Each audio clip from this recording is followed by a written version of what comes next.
Welcome to a deep dive that might just turn your whole idea of success upside down. We're going to be taking a look at Scott Adams, the brain behind Dilbert. But this isn't about comic strips. We're digging into his book, How to Fail at Almost Everything and Still Win Big. Yeah, it's a really different take on self-help. Instead of telling you how to avoid failure, Adams shows you how to kind of use failure as fuel for success. I like that. Okay, so Adams starts with a pretty bold statement. He says goals are for losers. Wait, what? He's not saying you shouldn't have things you're working towards, but he argues that fixating on goals can actually make it harder to succeed. Instead, he suggests focusing on systems. Okay, so what's the difference? Think of it this way. A goal is a specific outcome you want to achieve, like getting a promotion.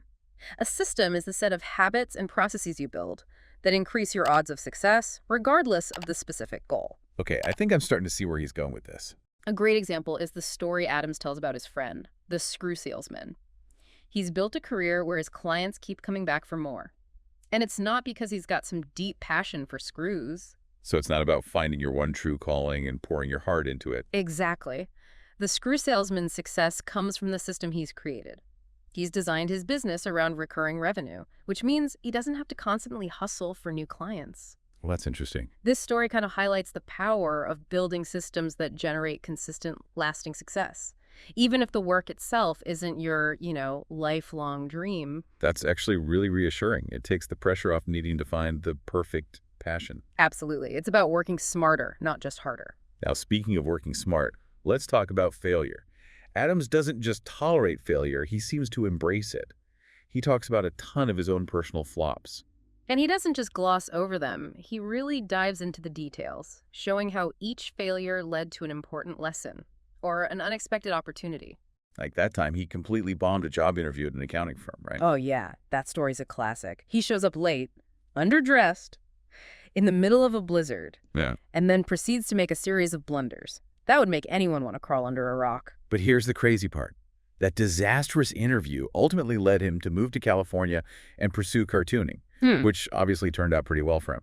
So it's like that epic fail was actually a crucial step towards his success. What a great example of reframing failure as a necessary part of growth, not a sign of defeat. Exactly. And it goes even further. His failed attempts to create a computer game actually ended up equipping him with valuable computer skills. That helped him later in his banking career. And of course, with his cartooning, it's almost like those failures were investments in his future success. Yeah, so next time I'm facing a setback, I'm going to try and remember to see it as a comma, a pause that allows me to gather insights and redirect my energy towards something even better. That's the spirit. Adams is all about turning those oops moments into aha moments. Yeah. Okay, this next one is a little out there.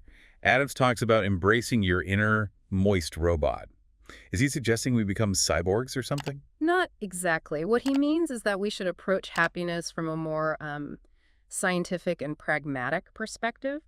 He argues that happiness is heavily influenced by our body chemistry, not just external circumstances. Okay, so it's less about chasing positive experiences and more about understanding how our bodies work and making choices that support our well-being. Right.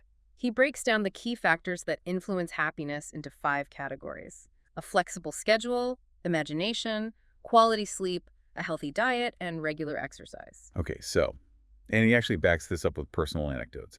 He talks about how his mood is consistently elevated after a workout, regardless of what kind of crazy work stuff he's dealing with that day. So he's basically saying, forget the self-help gurus who tell you to think your way to happiness. Sometimes it's as simple as going for a run or getting a good night's sleep. It sounds like he's challenging us to create our own personal happiness lab, experimenting with those 5 factors to see how they impact our mood and energy levels. Exactly. You have more control over your happiness than you might think. Now, another key concept Adams introduces is skill stacking. Skill stacking. So is this like becoming some kind of multi-talented Renaissance person? Not necessarily. Adams argues that you don't need to be a master of any one skill to achieve great things. He says even average skills, when combined, can create a potent force for success. He actually uses himself as an example, calling his own skill set a mediocre soup of cartooning, business knowledge, early adoption of the internet, and a sense of humor. But look at what he's accomplished. It's not about being exceptional at any one thing. It's about how those skills complement and amplify one another. So it's about recognizing the potential within your existing skill set. even if you don't see yourself as an expert in any one area. Think about your own mediocre soup of skills. What are you pretty good at? Even if you don't consider yourself a pro. How might those skills, when combined, create something unique and valuable? You might be surprised by the innovative ideas that emerge when you start thinking outside those traditional boxes. Now, this next one is for all my fellow introverts out there. Adams dives into the social game, arguing that even those of us who identify as shy can learn to navigate social situations effectively. And remember, Adams used to struggle with shyness himself, so he's offering tactics that he's personally found effective. He talks about the importance of smiling, even if you don't feel like it, asking questions to make others feel comfortable, and steering conversations towards positive and engaging topics. So it's less about being the life of the party and more about being a good listener and creating a positive vibe. Exactly. He's all about making genuine connections, even if you're not the most outgoing person in the room. And then there's this other tip that he calls association programming, which basically means surrounding yourself with successful people. This idea was initially mocked, but Adams later realized the power of your social circle, even if it's subtle. He even tells a story about a summer intern he once teased for this belief, and how his own experiences ended up validating the concept. So it's about recognizing the power of social influence and choosing to be around people who inspire you and support your growth. It's like choosing your own personal board of advisors, just by being mindful of who you spend your time with. Okay, now for a personal story from Adams that's both challenging and incredibly inspiring. He developed spasmodic dysphonia, a voice disorder that seriously impacted his ability to speak. It's pretty amazing to see his resilience and persistence shine through in this part of the book. He goes into detail about his relentless search for a cure, the various treatments he tried, from Botox injections to voice therapy, even traveling to Japan in search of a surgical solution. Imagine flying halfway around the world for a chance to regain your voice. And what's so powerful is that even in the face of this seemingly insurmountable obstacle, Adams refused to give up. He kept a positive mindset and kept exploring every possible avenue for recovery. It's a testament to the human spirit's ability to overcome adversity. And it shows that even when things seem hopeless, perseverance and a belief in yourself can lead to breakthroughs. Wow, what a powerful message. We've covered so much ground in this first part of our Scott Adams deep dive. We've barely scratched the surface. Join us for part 2, where we'll dig into even more of his strategies for success and uncover more actionable takeaways. Until then, remember, failure isn't the opposite of success. It's a stepping stone. Welcome back to our deep dive into the mind of Scott Adams. So last time we were exploring some pretty unconventional ideas. Goals are for losers. Embrace failure. Become a moist robot. Right. It's fascinating how he makes you question everything you thought you knew about success. Absolutely. Yeah. But he doesn't just leave you hanging with these big picture concepts. He also gets into the nitty-gritty, like the importance of grammar. This is where Adams's practical side comes out. He argues that mastering certain grammar rules can actually make you seem smarter and more credible, especially in professional settings. Think about it. Wouldn't it be great if a simple grammar tweak could help you nail that job interview or impress a potential investor? Oh, I'm all ears. What kind of grammar tips is he talking about? Well, he goes deep on the whole I versus me thing, which trips up a lot of people. He points out that those who use these pronouns correctly are often perceived as being more educated and successful. And those are the people you want on your side, Mhm. right? Whether you're asking for a raise, pitching a business idea, or even proposing marriage, proper grammar can subtly boost your credibility.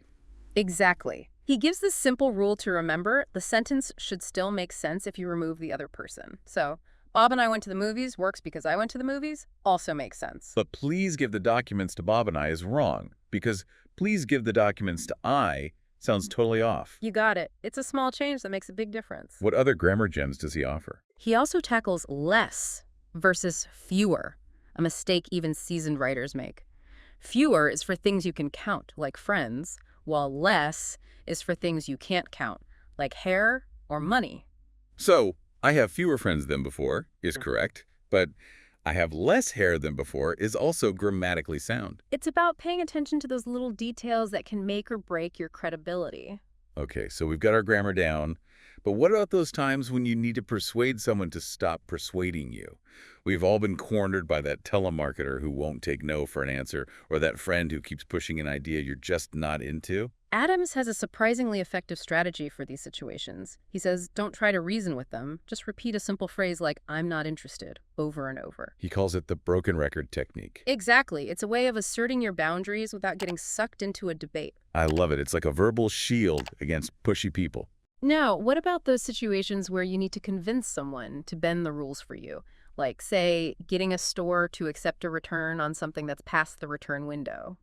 Ooh, that's a tricky one. Adams has a phrase for that, too. He suggests saying, is there anything you can do for me? It sounds so simple. But it's disarmingly effective. It frames you as the helpless victim and appeals to their desire to be helpful. It's like flipping a switch in their brain that activates their superhero instinct. So instead of arguing your case, you make them want to rescue you. Exactly. And it often works wonders because people generally like to help those in need. Speaking of getting what you want, Adams is a big believer in acting decisively, even when you're not 100% sure of the best course of action. He argues that people respond to confidence, even if it's a bit of a facade.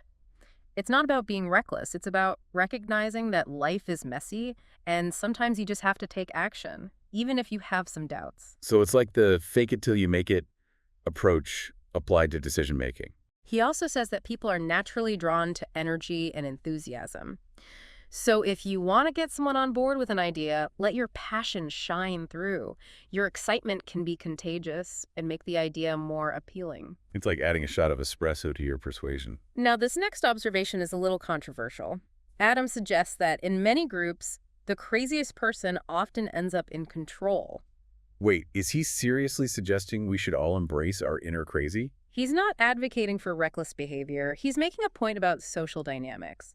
He's noticed that people who are willing to take more risks and project unwavering confidence, even if it's not entirely grounded in reality, can exert a surprising amount of influence. So it's about recognizing that perception can sometimes trump logic in social situations. Exactly. Sometimes the person who believes the strongest, even if their beliefs are a bit out there, can end up leading the pack. This is making me rethink everything I thought I knew about leadership. Adams is all about challenging conventional thinking. Okay, ready for another curveball? Adam says improving your voice quality can have a bigger impact on your overall success and happiness than you might think. This might sound far-fetched, but there's actually scientific evidence backing this up. Studies have shown that people associate a commanding voice with leadership qualities and success. And get this, research suggests that people with attractive voices tend to find romantic partners more easily. Who knew your voice could be such a powerful tool? It's a reminder that communication is about more than just the words we say. Our tone of voice conveys a lot about our confidence, competence, and even our attractiveness. And this is something Adams knows firsthand, having struggled with a voice disorder himself. He encourages us to pay attention to our breathing, tone, and speaking style, even if we think our voice is good enough. He even suggests humming the first part of the happy birthday song to find your natural speaking pitch. I'm trying it right now. It's actually kind of fun. He also highlights the importance of speaking with a slightly higher pitch than usual, especially in noisy environments. This helps your voice cut through the background noise and makes it easier for people to hear you. I can see how that would be helpful, especially in crowded spaces or during online meetings. Now let's talk about humor, because Adams has some really interesting thoughts on how to be funnier, even if you're not a natural comedian. I could definitely use some help in that department. He breaks humor down into a few categories, including observational humor, which is finding the funny side of everyday situations, and self-deprecating humor, which can be disarmingly charming when done right. He also talks about engineered humor, jokes that involve unexpected or unlikely solutions to problems. Like the one his friend made about the Chilean coal miners who were trapped underground for days back in 2010. The joke involved one of the miners having both a wife and a mistress, and the wife, upon hearing the news, deciding to shovel dirt down the air hole. Okay, that's dark, but I get it. It's the unexpected twist that makes it funny. Exactly. It's about finding humor in the absurdity of the situation. I'll have to add engineered humor to my repertoire. Adams also says that when it comes to humor, effort counts. Even if your jokes aren't landing, just trying to be funny can create a more relaxed and playful atmosphere. It gives people permission to laugh and be themselves. So it's not about being a stand-up comedian, it's about creating a fun vibe. He also cautions against certain types of humor.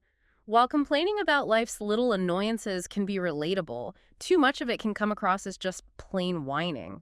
And while a little self-deprecation can be endearing, too much can make you seem less confident. It's about finding that balance where your humor is authentic and engaging. He also has a great tip for people who don't feel naturally funny. Focus on steering conversations toward fun and lighthearted topics. That way, even if you're not the one cracking jokes, you're creating opportunities for others to be funny. You become the facilitator of fun. Exactly.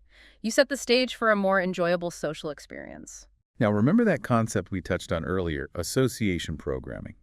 Surrounding yourself with successful people to subconsciously adopt their traits. Yes, the idea that our social environment can significantly impact our trajectory. Well, Adams takes it a step further. He argues that consciously associating with people who embody the qualities you admire can actually program your subconscious to adopt those same qualities and behaviors. It's almost like osmosis. You absorb the positive traits of the people you spend the most time with. It's not just about networking or finding mentors.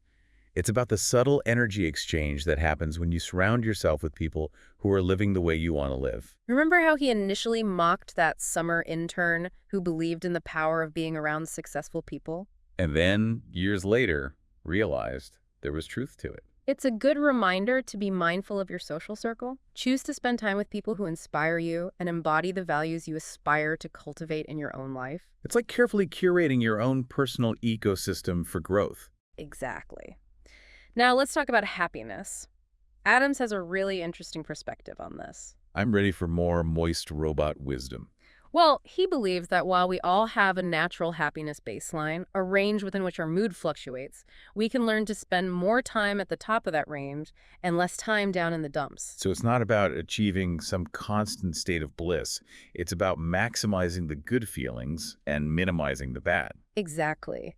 And he brings back the moist robot analogy, reminding us that happiness is largely a function of our body chemistry, which we can influence through things like sleep, diet, exercise, and even our thoughts. So it's a blend of taking care of our physical needs and cultivating a positive mental state. Right. He even talks about the power of daydreaming. Simply imagining positive outcomes, even if they seem far-fetched, can trigger feel-good chemicals in our brains. It's like giving ourselves a mental vacation. He also stresses the importance of having a flexible schedule, which reduces stress and creates a sense of autonomy, both major contributors to happiness. I can definitely relate to that. Having control over my time makes me feel much calmer and more in charge of my life. Adams, being a big advocate for personal freedom, sees a flexible schedule as key to the happiness recipe. And while he acknowledges that not everyone has the luxury of a totally flexible schedule, he encourages us to find even small pockets of flexibility in our day, like taking a walk during lunch or scheduling downtime for a hobby. It's about creating space for ourselves to breathe and recharge. Now, let's dive into something a little more tangible: diet.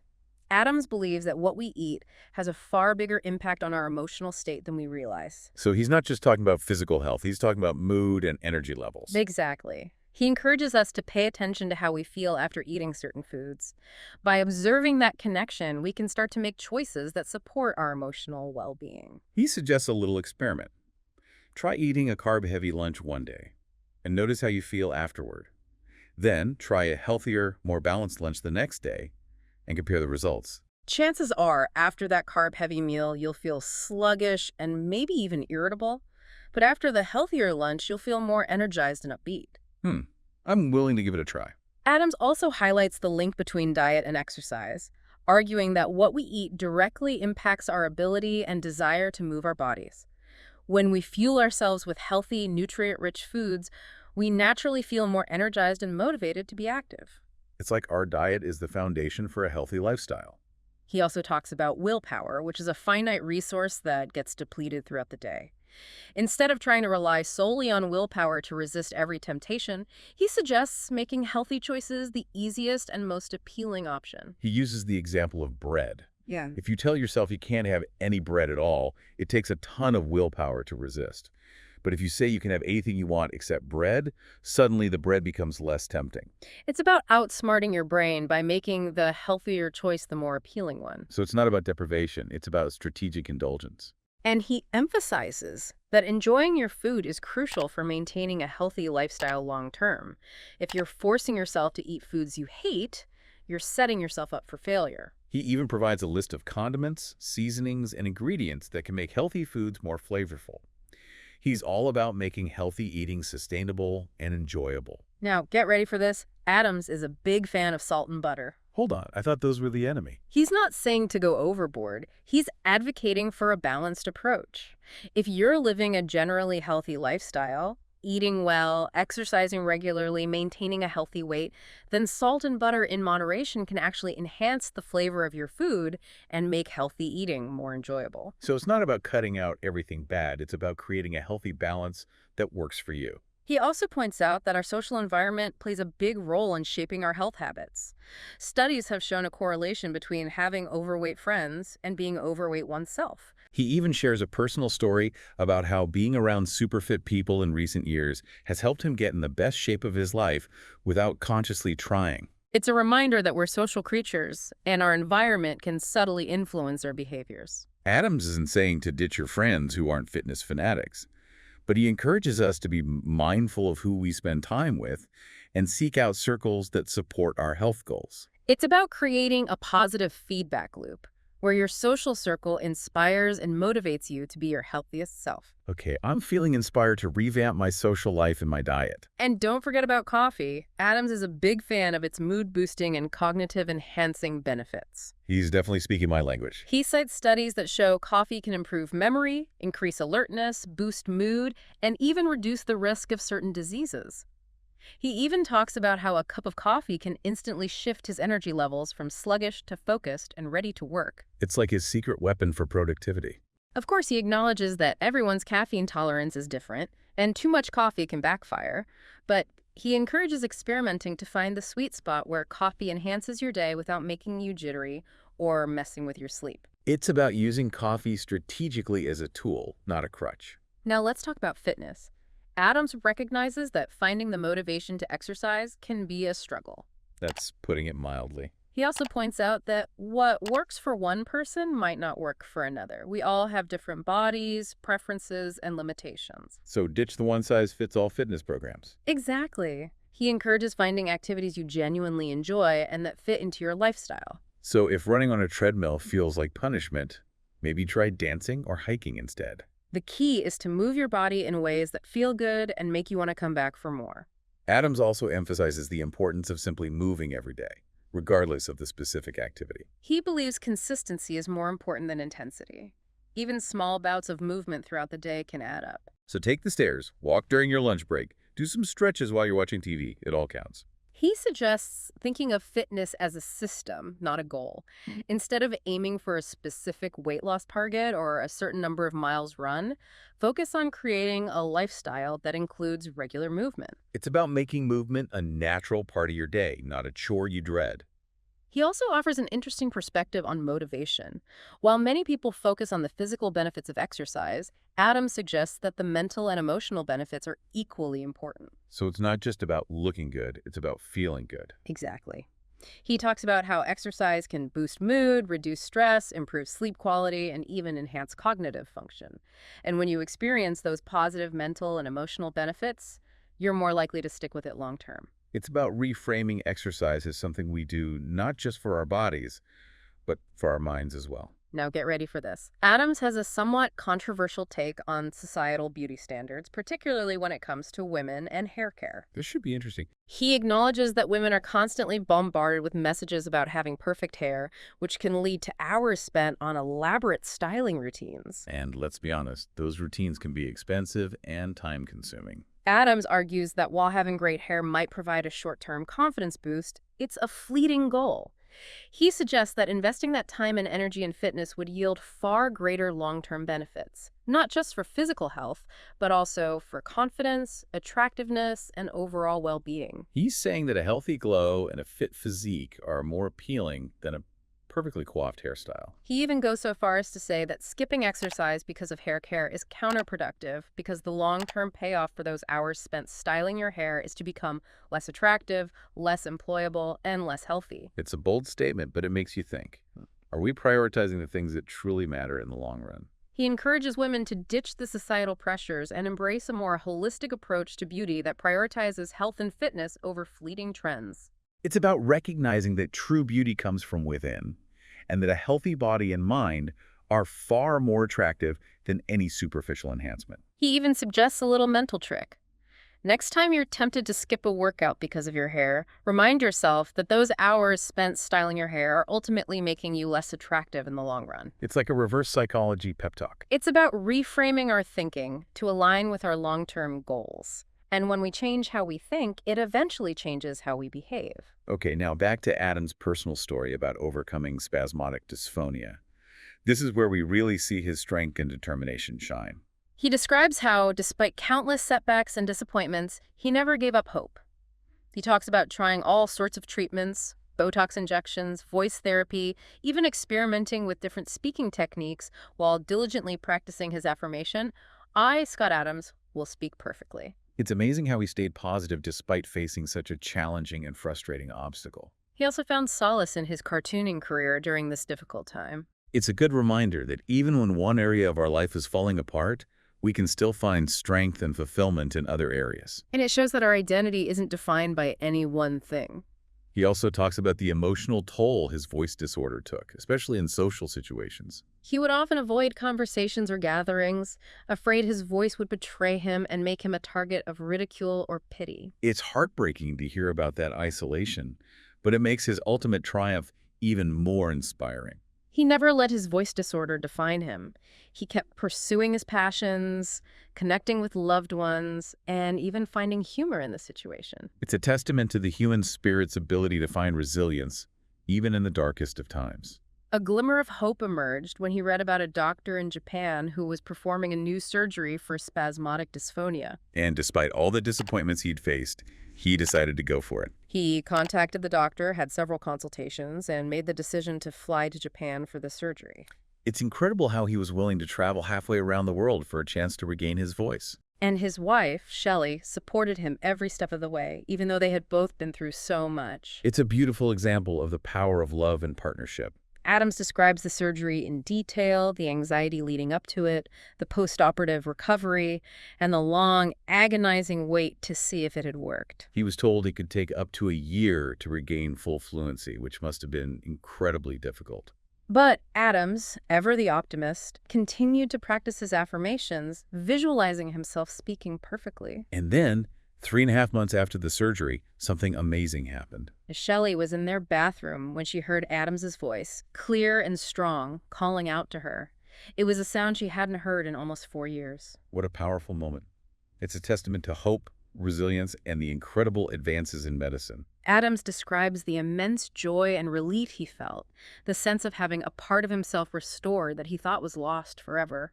It's a story that gives you chills, and it speaks to our body's incredible capacity for healing. Adams' journey with spasmodic dysphonia is a testament to the power of perseverance, a positive mindset, and unwavering support from loved ones. It's a story that inspires us to never give up on ourselves, even when the path ahead seems impossible. Now, circling back to his overall philosophy on success, Adams makes a distinction between systems and goals. He says that while goals give us direction, it's the systems we put in place that determine our long-term success. He uses his own company as an example. He explains that while he can't control whether a specific product will be a hit, he can control the systems that generate a steady stream of new products and opportunities. It's about setting yourself up for consistent wins, even if you can't predict every outcome. He describes his system as a multifaceted approach that involves managing his mental and physical energy, generating numerous opportunities, and constantly refining his creative process. He prioritizes his well-being because he knows that when he's feeling good, he's more productive and creative. He also embraces failure as a part of the creative process. Every setback is an opportunity to learn and do better next time. It's that growth mindset again. Seeing challenges as stepping stones, not roadblocks. He encourages us to shift our focus from achieving specific outcomes to building systems that increase our odds of success over time. It's about recognizing that success is not a matter of luck, but a result of consistent effort, adaptability, and a willingness to learn from our mistakes. And a little bit of calculated craziness, maybe. Okay, we've covered so much in this second part of our deep dive, from grammar tips to persuasion techniques, happiness strategies, and Adams's inspiring personal story. It's been quite a journey. And we're not done yet. There's still more to explore in part 3. We'll delve deeper into Adams's unique perspective on talent and success and uncover some final gems of wisdom that you can apply to your own life. So join us for the final leg of our deep dive into the mind of Scott Adams. Remember, failure is not the opposite of success, it's a stepping stone. See you more 3. Welcome back to the final part of our deep dive into the mind of Scott Adams.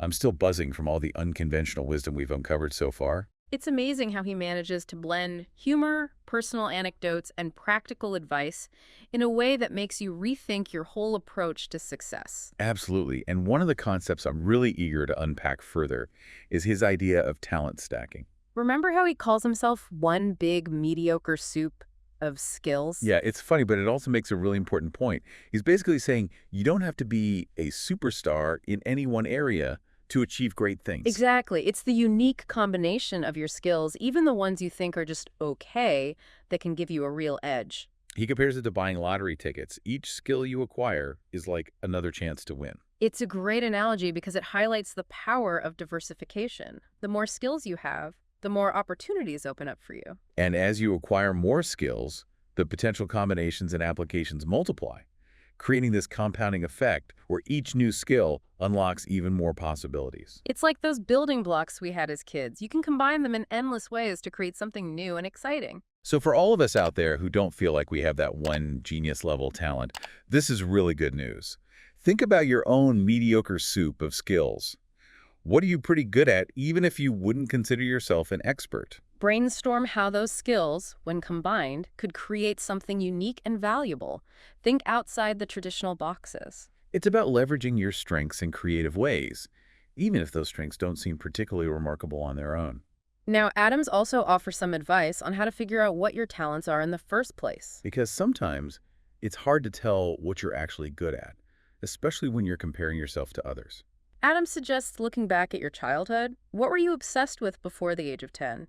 He believes there's a strong connection between our early passions and our natural aptitudes. He uses himself as an example. He was constantly doodling and drawing as a kid, which foreshadowed his career as a cartoonist. Of course, not every childhood obsession translates directly into a successful career, but it can offer valuable clues about your innate interests and potential strengths. It's about tapping into that inner child, who is driven by pure curiosity and joy before the world started telling us what we should be good at. Adams also suggests paying attention to your tolerance for risk. Risk, like skydiving and investing in volatile stocks. Well, those could be examples.